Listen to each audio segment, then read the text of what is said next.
Hey, what's up there, YouTubers? It's me again, Brian, aka Gamer 55551, and I am back with a My 2 Cent video for this week, for the week of March 3rd to the 9th, 2024.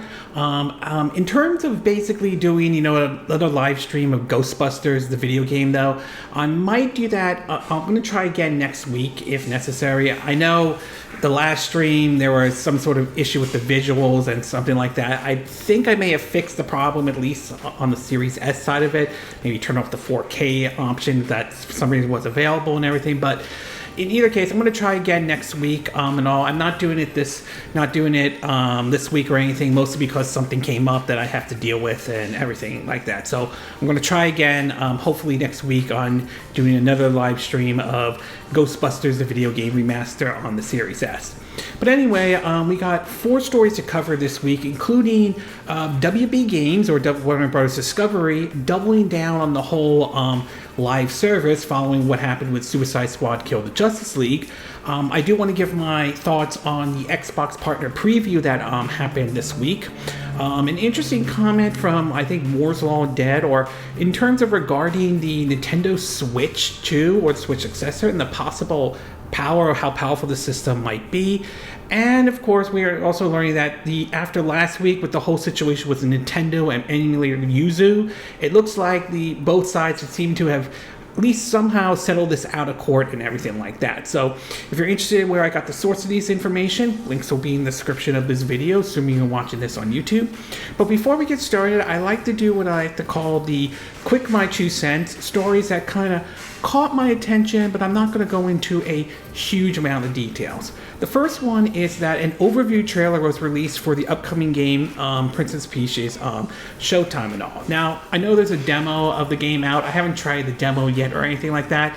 I am kind of little mixed on this one based on what I've seen so far about the game and everything like that. It's not that I'm against the idea of Princess Peach having her own game or anything like that. I'm not against that. I mean, Toad has his own with Captain Toad's Treasure Trackers. Luigi had his own game with the Luigi's Mansion. But there has been some previews and stuff that makes it sound like the game is maybe a little bit too easy for some, although you could point to that this game is mostly targeted towards a younger audience or not. But either way, I'll try the demo out and see how that one plays out and everything like that.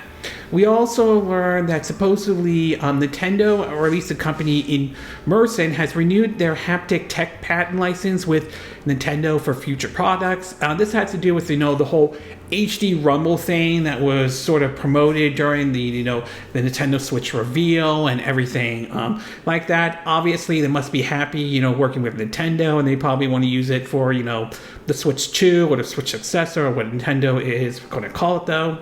We also learned that Halo's legendary composer Martin O'Donnell has announced that he is making a sort of a switch and starting to enter into politics. Supposedly, he will be running as a Republican.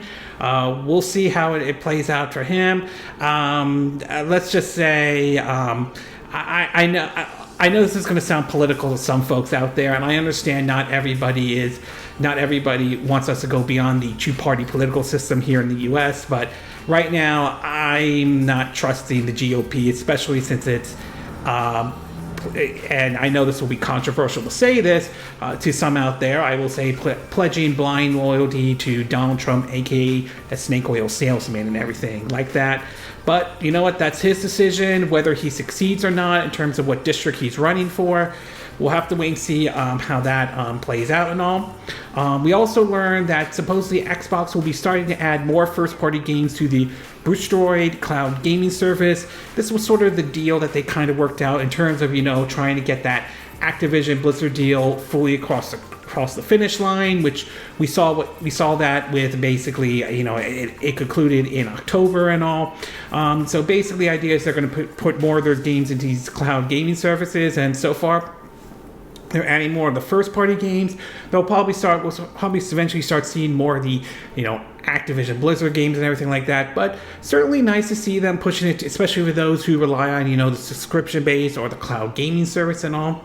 And last but not least, we have learned from Capcom that they are basically increasing all salaries around, though. This has to do with a lot of where basically, you know, their games have been doing very well for them. They've been selling and doing things have been pretty up and up for Capcom and everything like that. I think that's good that these employees are going to be getting a, you know, bigger salary and everything like that, though. But it's also good that we're seeing Capcom put out more quality titles than what we've seen before in the past. It's going to be very interesting to see how 2024 plays out, especially with the upcoming Dragon Dogma 2 and everything like that. And then finally, in the movies and TV show part of the Quick My Two Cent, we learned that basically a new trailer or official trailer for Amazon Prime's Fallout series has officially been released. I will say, based on the second trailer that I've seen so far, I'm liking what I'm seeing and everything like that. I still remain a little iffy whether it will be good or not, because although I do think TV shows based off of video games or movies in general have gotten better, it's still somewhat of a mixed bag. We've seen some misfires, but we've also seen them gotten much better over the years or everything like that. So I think this one does have potential, but we'll have to wait and see about this one. We also learned about, in terms of the upcoming Knuckles TV show that will be on Paramount Plus, it has been reported that a lot of the episodes will be roughly about 1 hour in length and everything like that. So a lot of these will be pretty long and everything like that. So you may want to consider keeping that in mind should you decide to binge watch the Knuckles show on Paramount Plus or anything like that. We also learned that Rooster Teeth, which was owned by Warner Bros. Discovery, that's done several different shows, including Red and Blue, unfortunately has announced that they will be shutting down. This has to do with Warner Bros. Discovery doing some reshuffling on certain things here and there and everything like that. Obviously, the news isn't pleased with everybody that after hearing this and all. So, yeah, very unfortunate for this company and everything like that. We also learned that basically Kung Fu Panda 4, in terms of the box office, seemed to have done at least pretty well and everything like that. I think it was like around 8 million or something for the opening night, and also, or the preview night, and also we'll see how well this one will do, especially with Dune Part 2 entering its second week and all. Although, to be fair, it is worth pointing out Dune Part 2 and Kung Fu Panda 4 are aiming for two different audiences. One is more for the family-friendly side of it, while the other, Dune Part 2, the sci-fi, you know, all that kind of stuff. So I see it's kind of aiming for two different audiences, though, and not to mention, I'm pretty sure the budget for both of these movies are a bit different and everything like that. And last but not certainly not least, and this one's a very unfortunate sad news for a lot of folks out there, and that is the creator of the Dragon Ball series, though, Akana Tomoa, if I'm saying his name correctly, I apologize, I'm not, unfortunately has passed away at the age of 68. Most will recognize him for the Dragon Ball series and all, but he has worked on other manga and shows ranging from mangas like Dr. Slump to basically putting the art style for the upcoming, you know, for several of the Dragon Quest games, to even the Chrono Trigger game that was released originally for the Super Nintendo and all, though. Now, I will admit, I'm not a big Dragon Ball fan or anything like that. Never really got into that anime compared to other animes that I have watched before. But having said that, I don't deny the impact Dragon Ball has had, not only in the anime world, but in pop culture in general. So there's no denying the impact Dragon Ball series has had, particularly Dragon Ball Z and all, especially for those who grew up to it. So I do want to say my heart goes out to his friends, his families, and those who grew up watching, you know, Dragon Ball in general and all. So very unfortunate to see an iconic, you know, manga artist, especially at his age and everything like that, in terms of the impact that he left. So unfortunately, he passed away at the age of 68 and all. Okay, with the Quick My 2 Cent part now done, and along with the movie and TV show part, we'll get started with our first story, and this one has to do with Nintendo and Yuzu. Now, for those who may have been aware after last week, it was reported last week that Nintendo was suing this emulator group known as Yuzu. Supposedly the claim was that they were basically emulating not only their games, but particularly one in particular, which was The Legend of Zelda Tears of the Kingdom, where they basically put copies out before the games may release and everything like that. Now, my position when it came to emulators is that I've been kind of mixed on emulators in general. While I understand the game preservation argument, and there is a valid argument that could still be made about game preservation, something that I think the industry as a whole does need to do a better job addressing, I kind of understand to a certain degree Nintendo's reason behind this, especially after what we saw with one situation before this happened. As I mentioned, the whole Kotaku, how to emulate and download Metroid Dread before the game came out and everything like that. So when this lawsuit basically was happening and that Nintendo was filing against this group, I kind of came to the feeling that the odds were definitely not in their favor. And I do think before this settlement happened, there were claims users were making that they would take on Nintendo or something like that. But recently, it does seem that both groups, Nintendo and Yuzu, decided to settle this matter out of court and everything like that, though. In an article posted on Video Game Chronicles, it reads, quote, on Monday, the two parties mutually agreed on a monetary settlement and permanent injunction.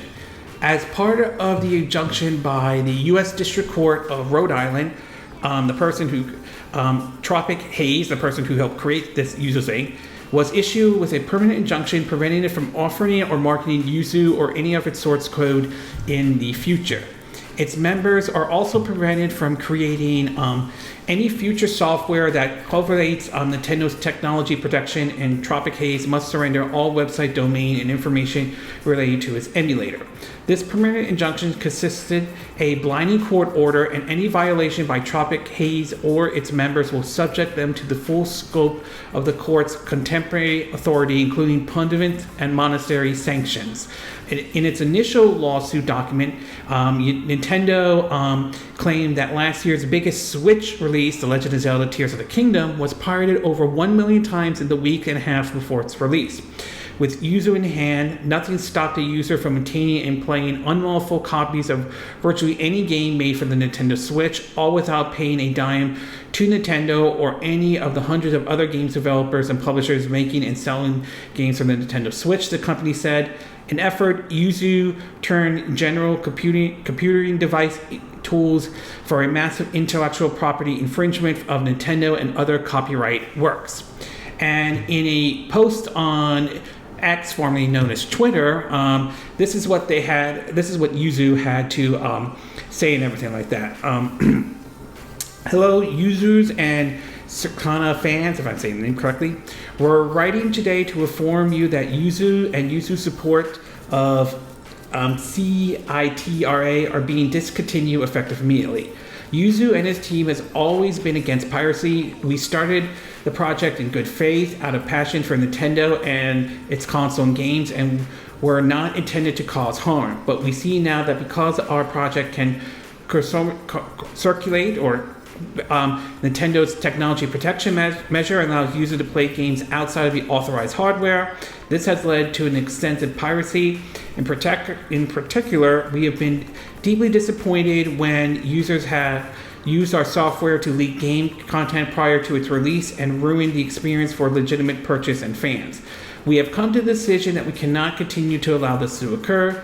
Piracy was never our intention, and we believe that piracy of video games and on video game consoles should end. Effective today, we will be pulling our code responsibly, I apologize if I'm not saying that correctly, offline, discontinuing our Patreon account and Discord server, and soon shutting down our website. We hope our actions will be a small step towards ending piracy of all creators' work. Thank you for years of support and for understanding our decision. Now, you could look at their comment in any way you want to look at it, though. You could see it's a PR spin or not, though.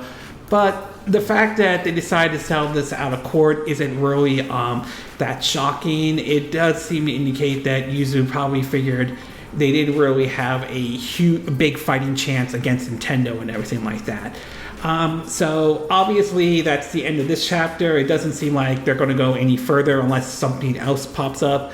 But it still doesn't change my view on emulations in general. I'm still very, very mixed on the whole idea. I think it's still a bit of a gray area. Yes, I understand the game preservation part, as I mentioned before. I think that is a very good thing and everything like that, but there is the piracy issue that kind of can emerge from this as well. And as I mentioned before, we saw what happened when Nintendo went after or decided to take some sort of response to, game journalist website Kotaku following an article about them claiming how to emulate and download Metroid Dread before it even came out and everything like that. So, I mean, I'm still very, very mixed on this whole situation, to be exact. But it does seem to be that this situation was pretty much settled out of court, and it does seem like Yuzu will have to pay Nintendo around, I think, $24 million or something like that. I'm not 100% sure. So, overall, obviously, this is an end of the whole Yuzu or Nintendo situation, at least for now and everything like that. But, like I said, still very somewhat mixed on the whole emulation situation in general. Okay, we're going to take a quick break, and when we get back, we'll get to part 2, and this one will have to do with the Switch 2 and some information that has been coming out, though not officially confirmed, but in terms of the power of the Nintendo Switch and all. So we'll take a quick break, and we will be right back.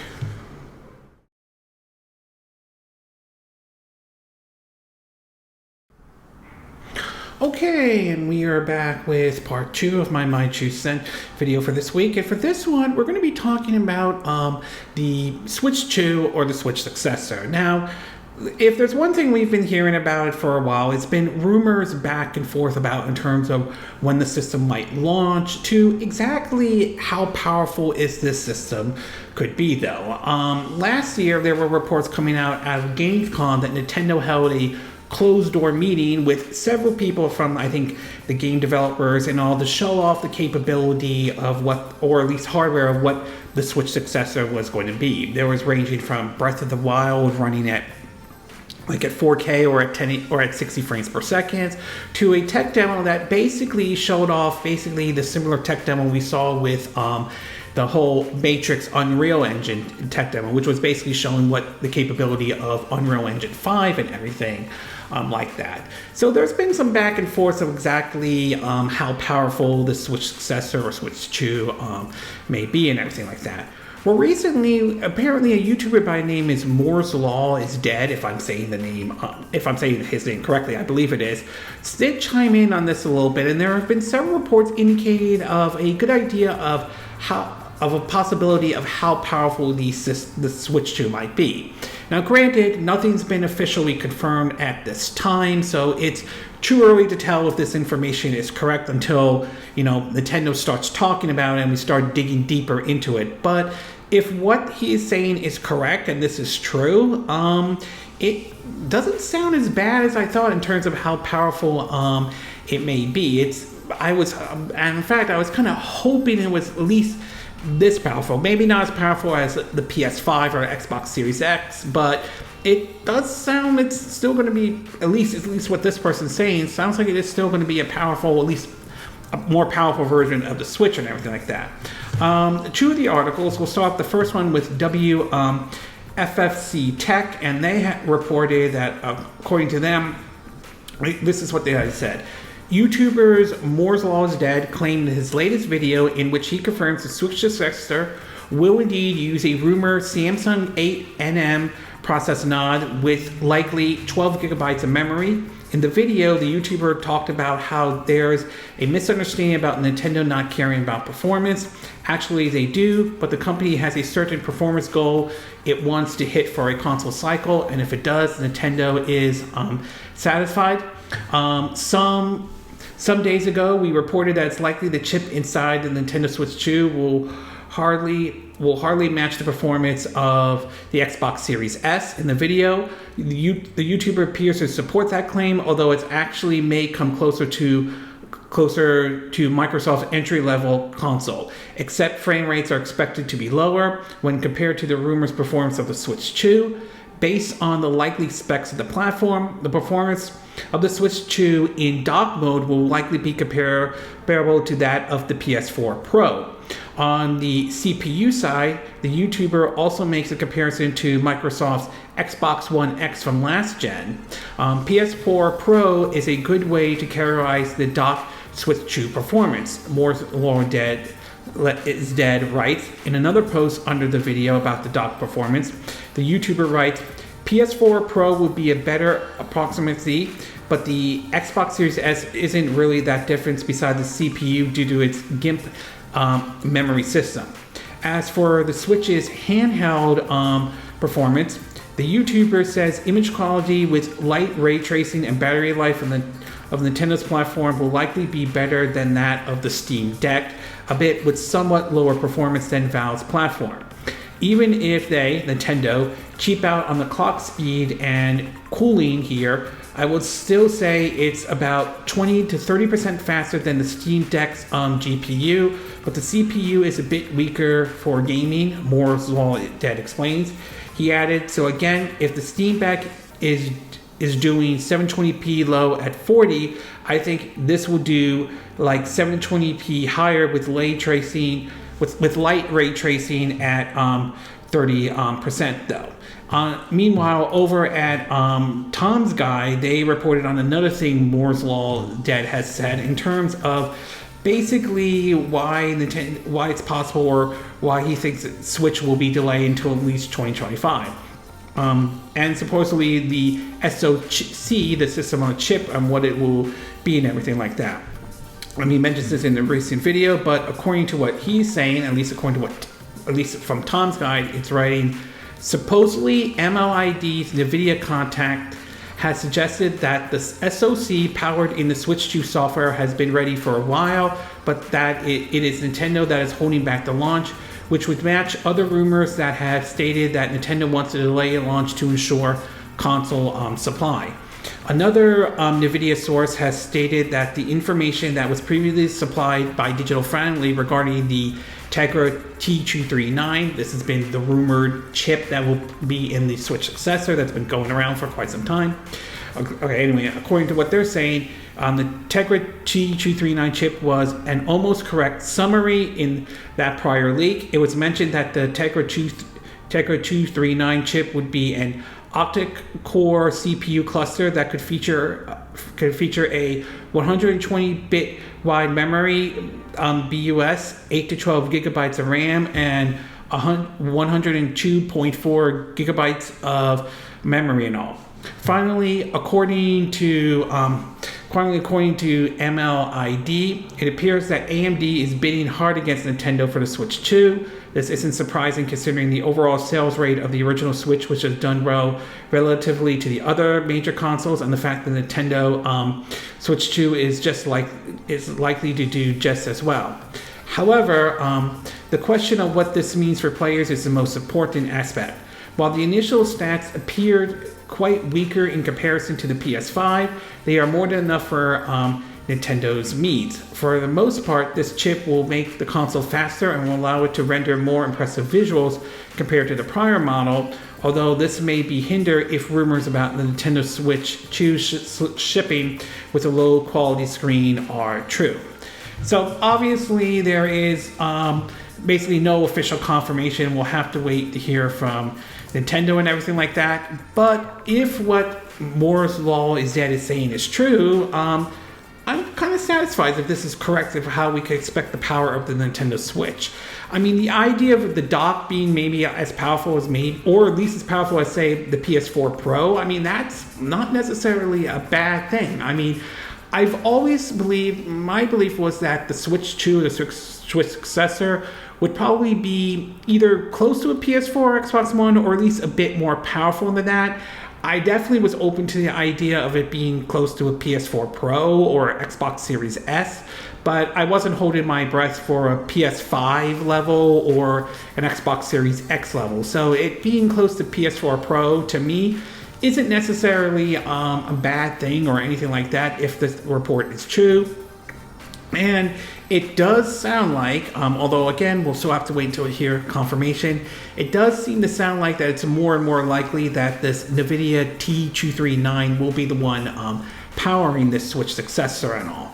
again, this is all official. This is all just rumors at this point.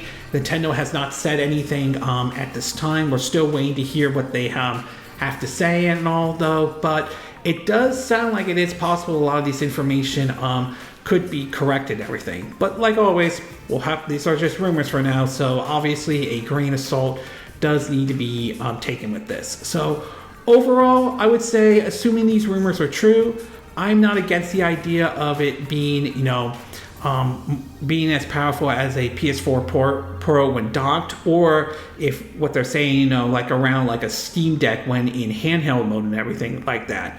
And it, like I said, it does sound like it will be powered by the T239, but as I said before, it is a rumor, so grain of salt should always be taken with this stuff, though.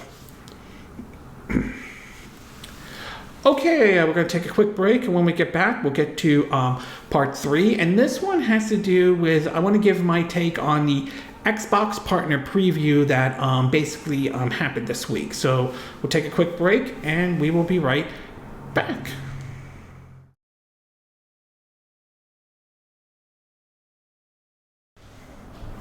Okay, and we are back with part 3 of my Mind You Set video for this week. And for this one, I wanted to be taking a look at the Xbox Partner Preview event. Now, this was one that happened this week, though. It's about, basically was 30 minutes long on YouTube and everything.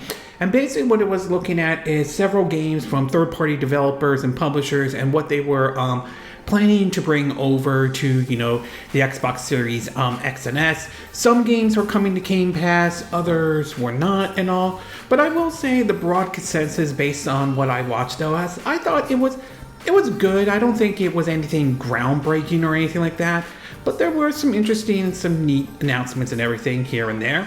So what I'm going to do is break it down into what I like and finally what I don't like, mix, or not 100% sure to be exact, though. Excuse me. The first one is, and I thought this was kind of a really neat surprise, maybe not a huge surprise, but still neat nevertheless, was apparently the shadow drop of basically the Stalker original trilogy. I think that's like, Stalker 1, and some of the other entries actually were shadow dropped and now available basically to buy on the Xbox Store. I believe it's also available on the PS5 as well. Basically, these were games that were originally designed for the PC like years ago and all, and basically now been designed to bring over to the consoles and everything like that. And it's really nice that they brought these games over, especially if you're building up to basically for Stalker 2, which supposedly will be out this year and everything. I will say that it is a little bit unfortunate the game is not going to be available on Game Pass, or at least at this time. And obviously, some folks may not like the idea that it's going to be on the Xbox One since they are announcing that. But supposedly, if you have an Xbox Series X and S and you play it on there will be some graphical enhancements, and supposedly there will be more updates along the way and all. Personally, I'm not bothered with it being released on the Xbox One or PS4 because at the very least, since I have a Series S, I can put it into like my hard drive and everything like that. So very nice indeed that they're bringing the original Stalker trilogy over to the Xbox system, especially as we gear up for Stalker 2 and all. The next one is that they show up some gameplay and a new trailer for upcoming Capcom's Kunitsu-Gami, I apologize if I'm not saying it correctly, but basically referred to as Path of the Goddess. This was one of the games that was announced during, I think, one of the Xbox events last year. It showed up some interesting gameplay and with an art style that almost resemblance to Capcom's Okami series and everything like that.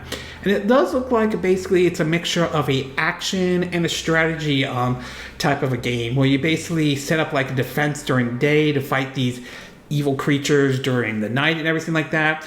This is definitely coming to Game Pass and everything like that. It is definitely one I'm going to be keeping an eye out. It does definitely look unique and kind of interesting indeed. The next one is that they showed off some more of Persona 3 Reloaded with the supposedly an expansion pass though, and supposedly it will be free as sort of an Xbox Game Pass perk.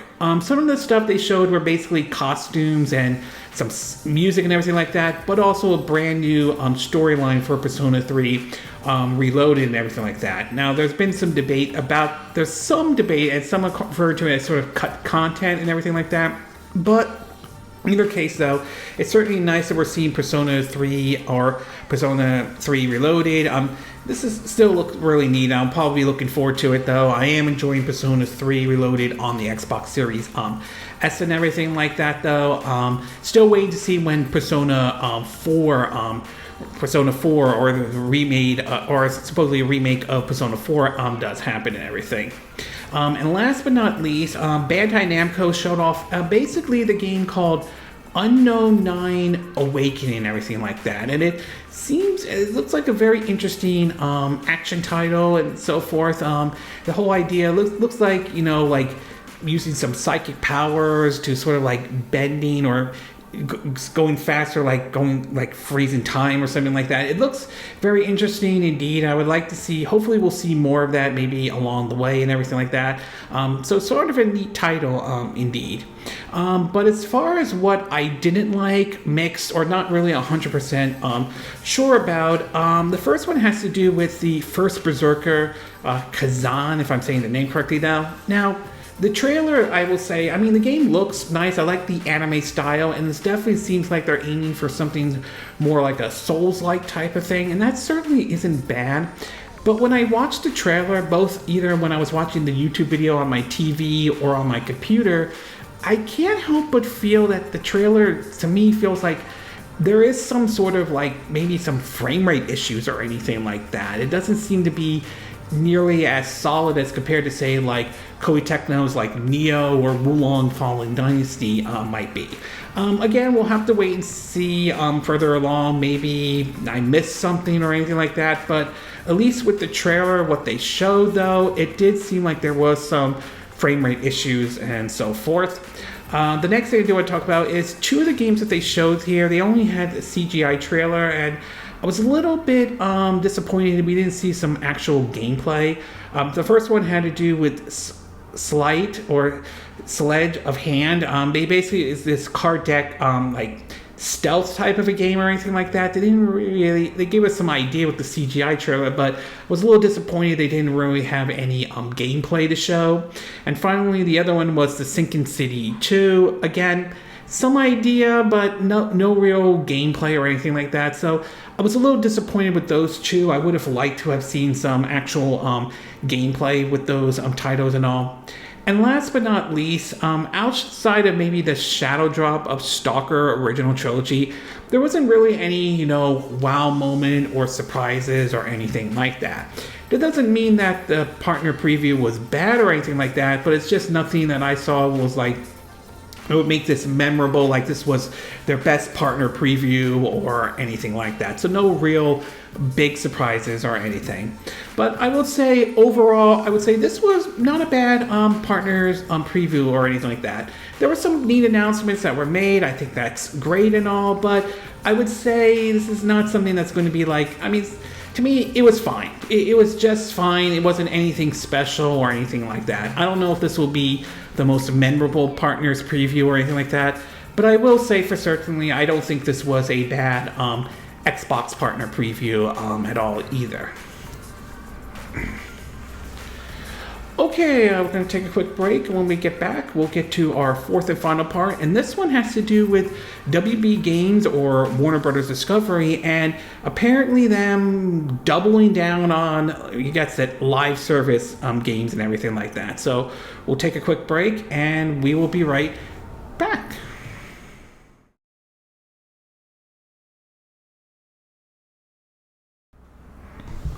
Okay, and we are back with our fourth and final part of our My 2 Cent video, and for this one, we're going to be taking a look at WB Games or Warner Brothers Discovery, and apparently their decision to double down on live services game or mobile games in general. Now, one of the things we've seen a lot of these AAA developers and publishers have pushed for a lot has been, the push for the live service. They want their game to be as big as, like say Fortnite is, or basically or like recently with Helldivers 2 and how well that game has been doing. But lately we've seen a lot of these developers who've tried to push for it and it doesn't seem to get the results that I think a lot of them have hoped for. We saw what happened with Anthem and how BioWare handled that situation, to the point that rather than try to reboot the game, they just decided to put a skeleton crew, and pretty much it's only a matter of time before they pull the plug on Anthem altogether. We saw what happened with basically Marvel's Avengers and what Square Enix tried to do with Crystal Dynamic, to the point that they sold off Crystal Dynamic to Embracer Group, which, looking at it now, that probably wasn't the smartest thing to do, and pretty much pulling the plug on Marvel's Avengers altogether. And recently, WB tried to launch Suicide Squad Kill the Justice League as this live service type of the game, and well, let's just say last year the game did not receive the best response that a lot of people wanted. And last time it was checked, the current per player count, at least on Steam, seemed to indicate that they seem to be not doing a great job in terms of getting people interested in playing this game and all.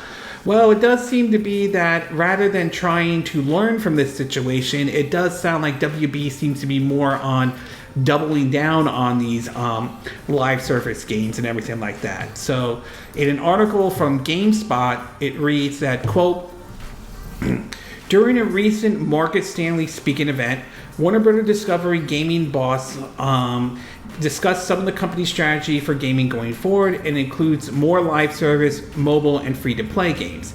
He said, "We're doubling down on games as an area where we think that there is a lot more growth opportunity that we could tap into with the IPs, and we have some of the capability we have on the studios, where we're unique position as both a publisher and a developer of the game."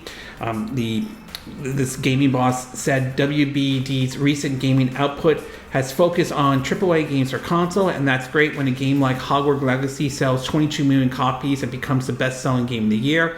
But this kind of success is never guaranteed. And what this person said was a voluntary market. He points out how WB's latest big game, Suicide Squad Kill the Justice League, was a disappointment for the company. So the plan going forward, he said, is to help reduce volatility by focusing on core franchises and bringing at least some of them to the mobile and free-to-play space, as well as continuing to invest in live service game that people play and spend money on over a long period of time. This will help WB Discovery generate more consistent revenue, he said, going to tease that WB Discovery has some new mobile free-to-play games coming out this year. Also worth noting is that just because WB may be pushing into this place doesn't necessarily mean it will stop making big single-player AAA games. Rather than just launch a one-and-done console game, how do we develop a game around, for example, a Hogwarts Legacy or Harry Potter that is a live service game where people can live and work and build and play in the world on the ongoing basis and all. Now, to me, based on this, and I think a lot of people have came to this conclusion, this sounds like that WB is not learning anything. And this almost feels like this whole idea of just one and done type of a game. I mean, we've seen games that have been one and done and have sold very well. I mean, look at The Legend of Zelda, Tears of the Kingdom, for example. Look at Baldur's Gate 3, for example. Those are you going to call those games one and done? And yet they continue to sell very well for the companies and everything like that. I just think that a lot of these companies are just figuring if we just double down on live services, then we'll probably generate money, though. But that's a very difficult thing to do. You have to draw people to spend time and money and effort into it. And not everybody has the time to just have to log in all the time and basically play, a live service type of game. It, to me, just feels like Warner Bros. Discovery didn't learn anything from Suicide Squad Kill the Justice League, and I feel like they're not going to learn anything as well. And it does sound like they're moving forward with a Harry Potter Hogwarts Legacy, basically have that as a live service type of game, despite the fact that Hogwarts Legacy not only sold very well, but even overtake Call of Duty, for crying out loud. So I just feel this statement that Warner Bros. Is saying, I just think that it's more just we'll just double down on it, and we'll hopefully expect something will come out of it. And I just feel like you're just wasting money to the point where it's like, to me, it's just ridiculous that they are doubling down on this, though. I mean, the days of putting something like the Arkham series, like Arkham Asylum, City, and Night, though, I mean, it's absolutely ridiculous. That, and a lot of these companies focusing on making every game they put out a AAA type of experience, that's...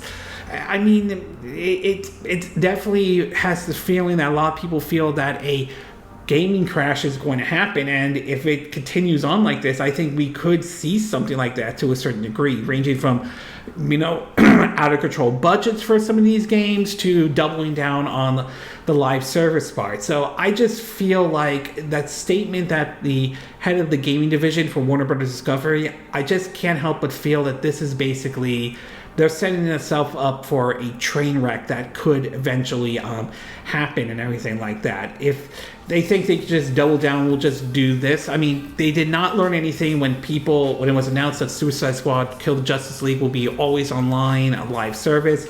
The backlash grew on that one to the point that they had to delay the game and everything like that. It sounds like they really did not learn anything from the situation, and I really don't have any hope for them learning from this as well, though. I just wondering how many more attempts at a live service game they're going to try until it reaches a point where they realize this is no longer sustainable and everything like that. So overall, I have to say, I personally agree with a lot of folks. This is a very, very dumb strategy on Warner Bros. Discovery, particularly their gaming division, though.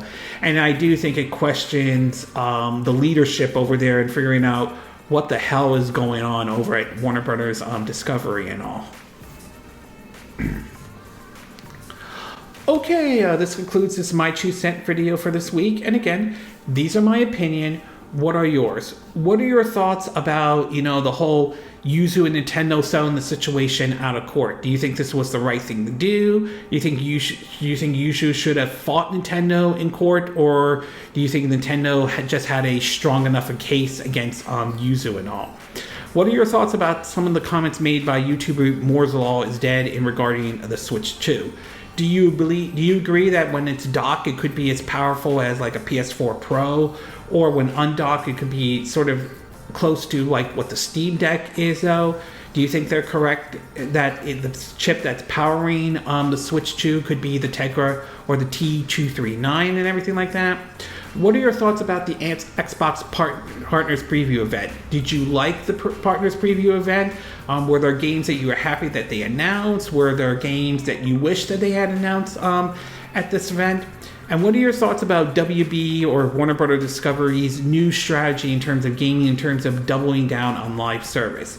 Do you think this is the right strategy at all? Or do you feel like they did not learn anything from Suicide Squad Kill the Justice League, and you feel like this is a train wreck just waiting to happen? Do you agree with what I said in this video? Do you disagree? Do you have a difference of opinion? As always, sound off on the comment section below. Let me know what you think. And if you do like this video, I hope you hit the like button. I would appreciate it. And I hope you do subscribe to my YouTube channel. If you do, make sure you hit the bell icon for any notifications of any new videos I put up. Also, feel free to share this video if you want to, and feel free to donate to my channel if you like. You can do it through PayPal Me or Patreon or Steam Labs. Links will be in the description of this video, assuming you're watching this on YouTube. And I will see you again next time when I do another video. Hopefully that'll be soon. Until then, from Southern California, I wish you all a good day then. Bye.